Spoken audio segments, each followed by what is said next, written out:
Ready to dive into the psychology of money. Sure. We're cracking open Morgan Housel's book Okay. to see what makes us tick when it comes to our finances. You Right. know that moment when you know you should save, Yeah. but you buy the thing anyway? Uh-huh. We're going beyond spreadsheets and into the mind because Exciting. sometimes the biggest financial hurdles are the ones we create for ourselves. It's so true. We tend to think about finances like some perfectly calculated game, but Right. there's this whole other dimension at play. Our past experiences, our beliefs about money, they're all swirling around in our heads, influencing our decisions, even when we don't realize it. Like, remember that story in the book about the tech millionaire who helped design Wi-Fi routers? Yeah, yeah. He was a genius, made a ton of money young, and yet, Carried around a wad of cash to show off. right? It's almost like a contradiction, isn't it? It really highlights how, even with all the right knowledge, our psychology can lead us down some interesting paths. It's a good reminder that we're all susceptible to these mental quirks, these biases that can trip us up financially. Think about it. Why else do people play the lottery when the odds are so incredibly slim? It's not logic at work, right? It's the allure of a quick fix, the hope of a life-changing windfall, even if it means ignoring the statistical reality. It's the emotional side of money at play. That desire for a shortcut, that hope that this time will be different, it's a powerful force. And understanding that, recognizing it in ourselves, is the first step to making more sound financial decisions. It's about recognizing those whispers in our ears, those ingrained patterns, and figuring out how to work with them, not against them. Speaking of patterns, one thing that stood out to me in the book is how much emphasis Housel puts on the long game, on patience as the secret weapon of successful investing. It's not as sexy as chasing the latest hot stock tip, Right. but it seems to be where the real magic happens. Absolutely. Go on. Housel uses the example of Warren Buffett, who's been consistently investing for decades. It wasn't overnight brilliance, but the steady, disciplined approach over such a long period of time that built his incredible wealth. And that's what makes the story so intriguing, right? It's not a get-rich-quick scheme. It's about consistently showing up, even when the market is throwing a tantrum. It's almost like a superpower, this ability to resist the urge to time the market, to chase every hot new stock. That's a recipe for whiplash. Housel compares predicting the market to something like understanding what causes an ice age. It's this complex interplay of factors, and the slightest change can have huge, unexpected consequences. So our obsession with timing the market, is it basically like looking at a snowflake and thinking we can predict the next blizzard? You've got it. We crave control, but the reality is markets, like the weather, have a mind of their own. And just like we wouldn't base our winter wardrobe on a single snowflake, we shouldn't base our investment decisions on trying to predict the market's every move. It's a good reminder that sometimes the best approach is to accept what we can't control and focus on what we can, our own actions, our own long-term strategies. And part of that is recognizing that our relationship with money, the way we approach risk, how we save, it's not formed in a vacuum. It's deeply personal, shaped by our upbringing and experiences. Right, like those money scripts we pick up early on, almost like financial DNA passed down through generations. If you grew up watching your parents struggle financially, you might be more cautious as an adult.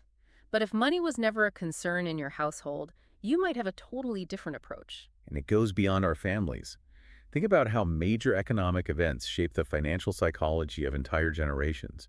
Those who lived through the Great Depression probably viewed risk very differently from those who came of age during times of economic prosperity. It's like we inherit these financial anxieties, or conversely, a sense of security from the times we live through, even if we're not consciously aware of it. It's fascinating, and it's why understanding our own personal psychology of money is crucial if we want to make choices that truly serve us. So it sounds like we're not just dealing with our own quirks and biases, but also the echoes of our generation's financial ups and downs. Yeah, That's a lot to unpack. it is. But here's the good news. Recognizing these influences is the first step to taking control. We're not just products of our past.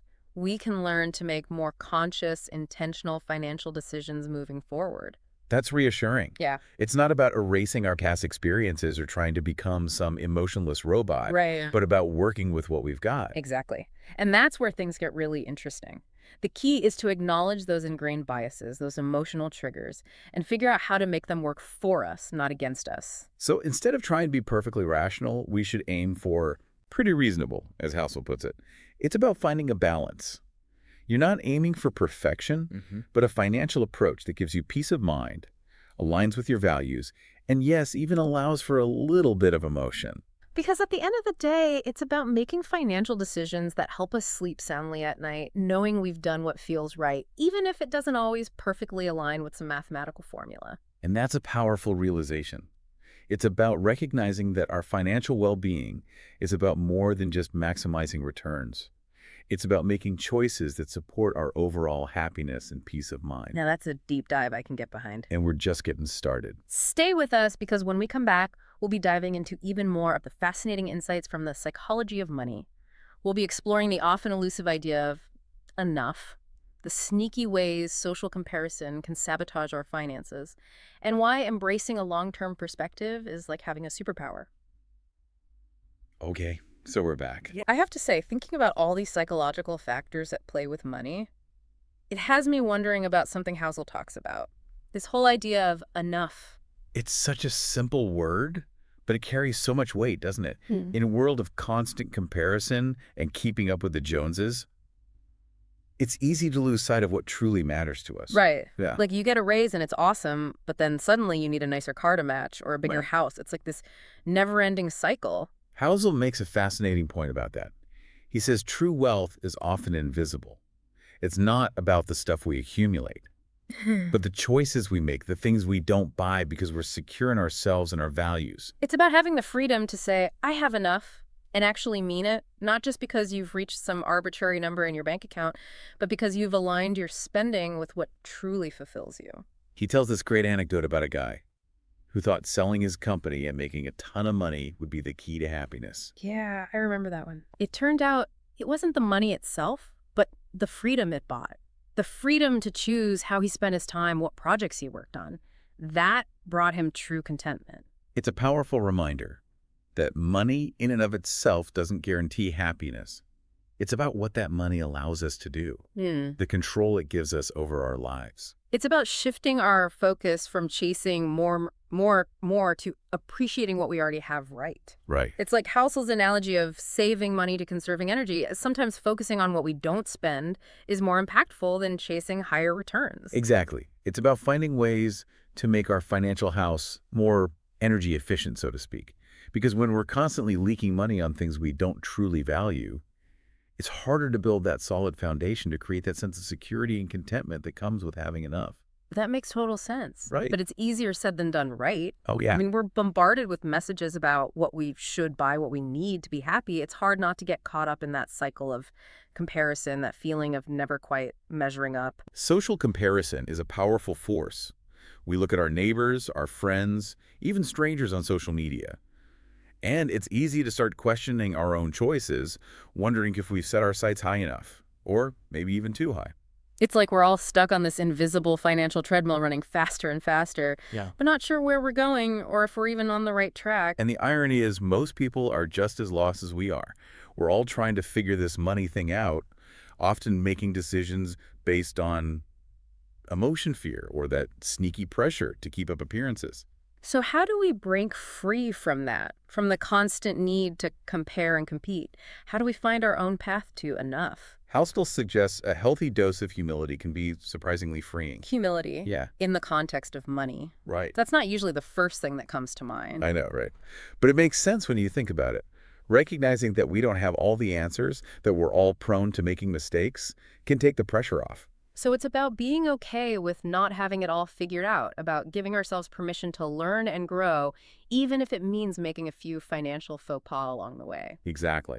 It's about letting go of that need to appear perfect, to have it all together, and instead focusing on what truly matters to us. What kind of life do we want to create? What values do we want to embody? And how can our financial choices support those aspirations rather than just trying to live up to someone else's definition of enough? You nailed it. And one story House tells that really resonated with me on this was about Bill Gates. The Bill Gates, founder of Microsoft, Bill Gates. The one and only. Housel points out that Gates' incredible success was due in no small part to being in the right place at the right time with the right skills. He's obviously brilliant and driven, but had he been born a few decades earlier or in a different part of the world, Who knows? It makes you realize how much of success is due to luck, to timing, to those chance encounters and opportunities that we can't always control. Right. And that's actually a good thing because it takes some of the pressure off. Yeah. It's not always about being the smartest or the most talented. Sometimes it's about recognizing and seizing those opportunities when they arise and having the humility to acknowledge that luck plays a role too. That's actually a really comforting thought. It's not all on our shoulders, so if we can't control everything, if luck plays a role, what can we control when it comes to building a financial life that feels good, that feels sustainable? That's where that long-term perspective comes in again. Oh, right back to that. Yeah. Tell me more. Housel uses this great analogy of the stock market being like a moody teenager. Okay, I can see that. Full of ups and downs, prone to dramatic swings, and not always making the most rational decisions. Exactly. There are going to be times when the market is soaring and everyone feels like a genius. Yeah. But there will also be times when it's crashing and you just want to hide all your money under the mattress. So how do we navigate those inevitable market swings without making emotional decisions we might regret later? That's where having a long-term perspective is like having a superpower. It's about riding out those short-term fluctuations, knowing that over the long haul, the market has always trended upwards. It's like tuning out the noise, ignoring the daily drama, and staying focused on the bigger picture, right? Exactly. Yeah, It's about having a plan and sticking with it even when it feels tempting to abandon ship and make a run for it. that makes sense. So if the market's a moody teenager, then a long-term financial plan is like having a really patient, level-headed parent on speed dial ready to talk us down from the ledge when things get volatile. I love that analogy. And a key part of that parental guidance, having a good margin of safety. Margin of safety. It's like an emergency fund for your whole financial life. You could say that. It's about having a buffer, a cushion of savings or investments that can help you weather those inevitable storms. Life throws curveballs, job loss, medical emergencies, that sudden urge to buy a vintage RV and travel the country. Okay, maybe not that last one. Yeah, But you're right. Those unexpected expenses can really derail our plans if we're not prepared. exactly. A margin of safety gives you options. It buys you peace of mind knowing that you can handle those unexpected expenses without having to raid your retirement fund or go into debt. So it's not just about having a plan for when things go right. It's about having a plan for when things inevitably go wrong. Because let's be real, life rarely goes exactly according to plan. Truer words have never been spoken. You know, it's funny how we can know something intellectually. Right. Like we know comparison is the thief of joy. Yeah. But when it comes to money, it's like that knowledge goes out the window. It's that social pressure, isn't it? It is. It's almost primal. We're wired to compare ourselves to others, to see how we stack up. And in a world where wealth is so visible, social media, anyone, Oh, yeah. it's easier than ever to fall into that trap of feeling like we're not doing well enough. It's like we're all playing this big, complicated financial game. Right. But no one gave us the rule book. So we look around at what everyone else is doing, how much they're making, what they're buying, and we try to follow suit even if it doesn't feel quite right. And that's where things can get really dangerous. Housel talks about the dot-com bubble, how so many people got swept up in that frenzy, not because they were irrational, but because they were playing a different game. They were following the crowd, chasing short-term gains, without really understanding the underlying value. It's like that fear of missing out, that feeling that everyone else is getting rich but us, so we better jump on the bandwagon before it's too late. It's a powerful motivator, but it can also lead to some pretty disastrous financial decisions.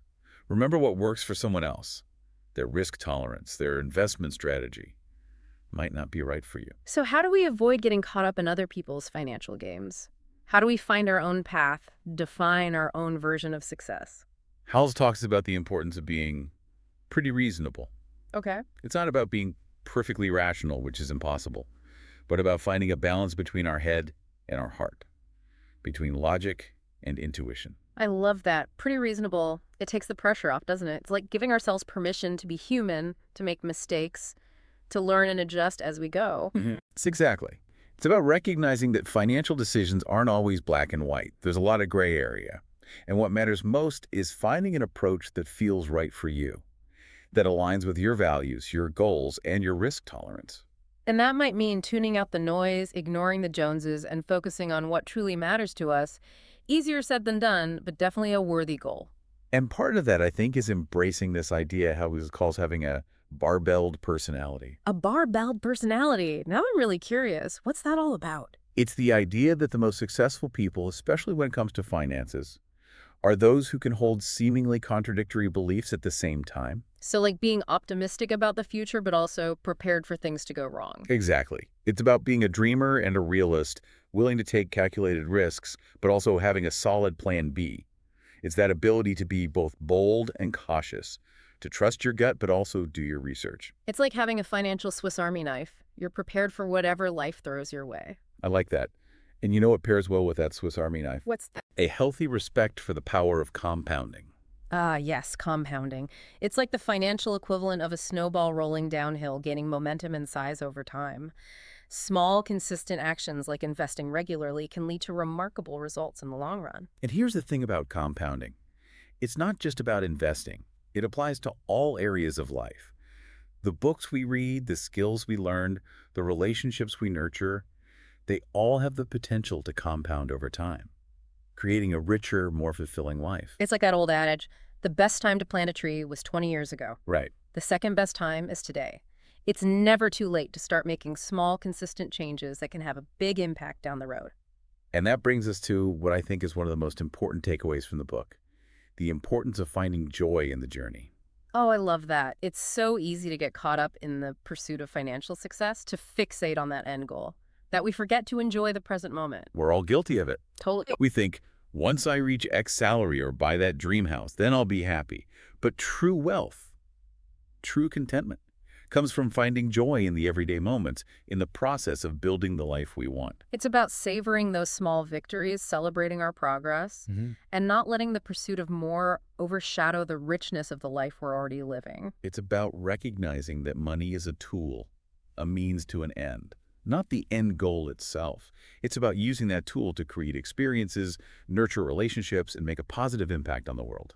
So much of what we've talked about today comes down to that, doesn't it? Shifting our perspective, reframing our relationship with money so that it becomes a source of empowerment, not anxiety. And, you know, the book ends with this really thought-provoking question. Okay.